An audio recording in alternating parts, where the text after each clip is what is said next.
Joining me now, trial attorney John Fishwick. John, good morning to you. Is this a surprise given the fact that the road to finality for these cases took a major detour with Trump's reelection? Good morning. It's really not a surprise. I think Jack Smith saw the handwriting on the wall that come January 20th, Trump's new attorney general would fire him and dismiss the cases that Jack Smith has brought against the former president, the classified documents case and the election interference case. So I think Jack Smith saw the handwriting on the wall. He's decided to kind of go gentle into that good night and fold his tent sometime between now and January 20th. But his cases cannot go forward. He knew that. And so it looks like he's going to step down. What does wrapping up the cases look like? What's that process? So, Marni, what I would expect him to do, the main thing he'll do to wrap up his cases is he'll produce a report that will go over everything he's done over the last 2 years and presumably outline what he expected to do if Trump had not been elected, what the cases would have looked like if they had gone forward. He'll prepare that report and give that to Merrick Garland. Merrick Garland, in all likelihood, Marni, will release that report. It'll go to Congress. It'll be released to the public.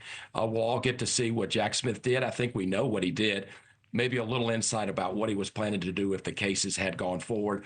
But that'll be the final thing he'll do is that report, and he'll step down, it looks like now, sometime before January 20th. 4 years from now, do these cases resurface, or is this open and shut? I think it's open and shut, Marni. I don't think you can have a case that sits idle for 4 years. That violates due process. You can't say in 2029 we're going to try to resurrect these cases. I think they're done. It would violate due process to try to bring them back 4 years from now.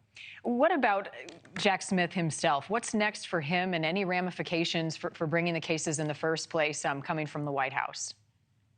Jack Smith has been the man behind the curtain the last 2 years, Marni, but I think that's about to change. I think Congress is going to subpoena him to testify.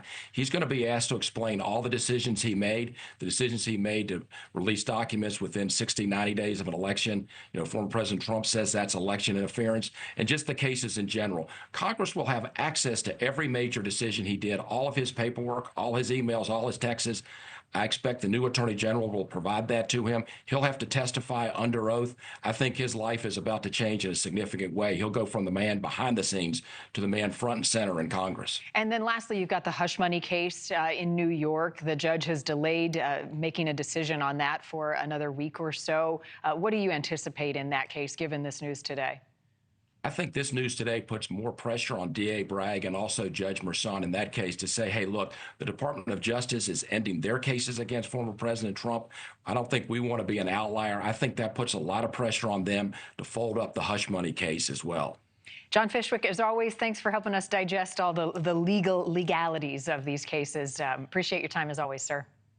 Thank you for watching. Go to newsnationnow.com to find NewsNation on your television provider. And don't forget to click the red subscribe button below to get more of NewsNation's fact-driven, unbiased coverage.